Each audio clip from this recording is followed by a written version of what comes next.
With the discovery of water on the moon and distant planets, the possibility of colonization suddenly becomes much more viable. Oxygen can be extracted from the water to be used in domed habitats on planets with minimal atmosphere. And water is one of the principal ingredients of rocket fuel.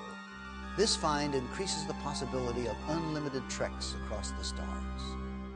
We've had reports to the effect that the Viking equipment will never determine positively whether or not there's life on Mars. Can you set us straight on this? Well, my own view is it's much too soon to decide whether we will have a definitive answer.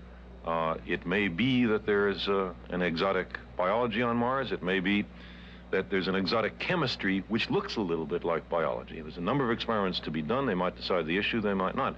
But either way, Viking has been a biological success because the chemical explanation means that there is a kind of chemistry on the Martian surface which simulates some of the steps of chemistry in biology. We would learn something important about the origin of life.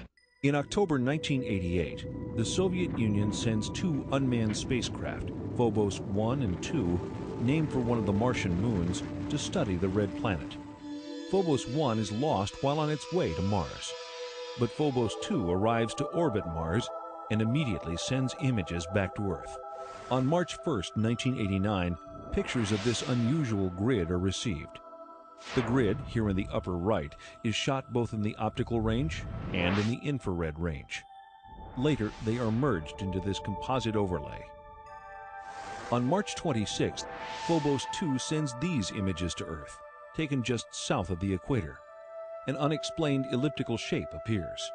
This shadow actually appeared all of a sudden. Why am I calling it a shadow? Because you can see things through it. This elliptical shadow, then, is it in Mars' atmosphere or on the planet's surface? One thing is for sure, this something is not positioned horizontally.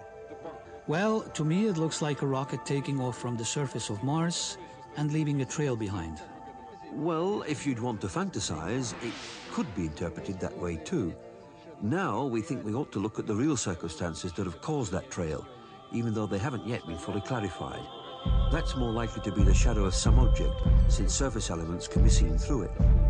How long will it take to process all of the information to get more or less objective scientific results, rather than fantastic ones?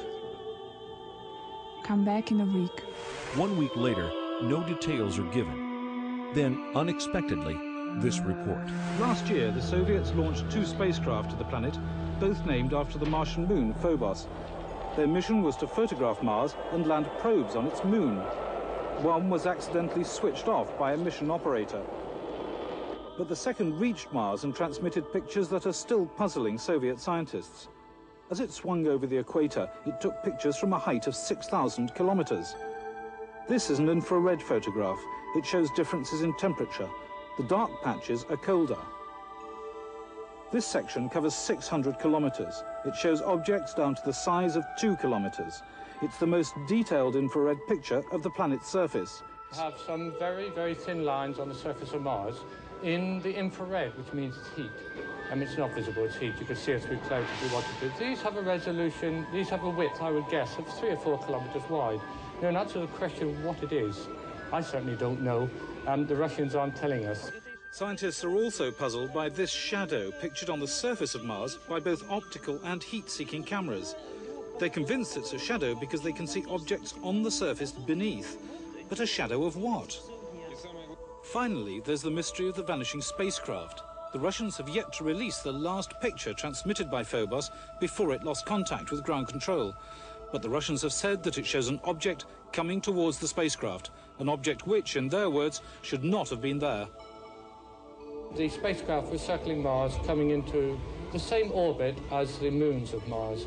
And the last picture, they got halfway through it, and they saw something there which shouldn't be there. Professor Kapitsa makes the joke that it's Martian people. British scientists will be able to judge for themselves when the Soviets bring their pictures to a conference at Exeter next month. Because, of course, there must be a sensible explanation, mustn't there? The Russians do not bring any pictures to the Exeter conference.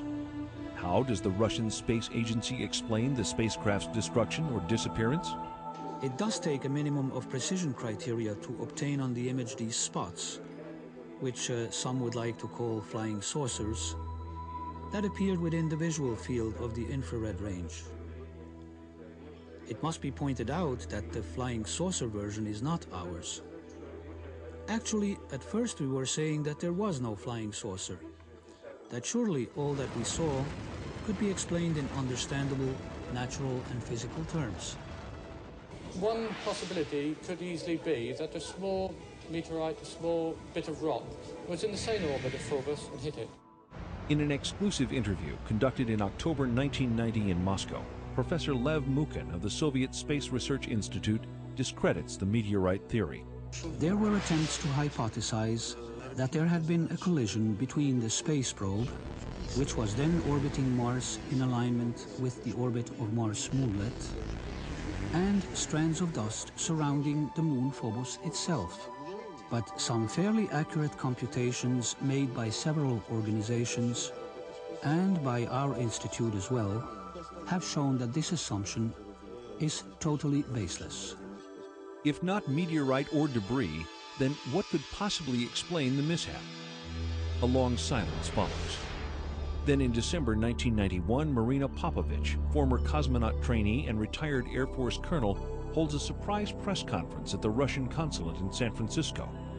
She unearths the mysterious last photograph taken by Phobos. There is a strange shape in the foreground. Colonel Popovich refers to this as an unidentified flying object, a UFO. The object is juxtaposed against what appears to be the planet's tiny moonlet, Phobos, for which the craft is named. But how is the mysterious shadow explained? The Russians say it is a shadow of some object on or just above the Martian surface. Upon further examination in April 1992, when all of the related photographs are compared side by side, scientists reach the conclusion that the shadow is actually moving. If Mars was indeed the site of a space base in antiquity, could the failure of these Soviet space missions be attributed to some sort of alien intervention?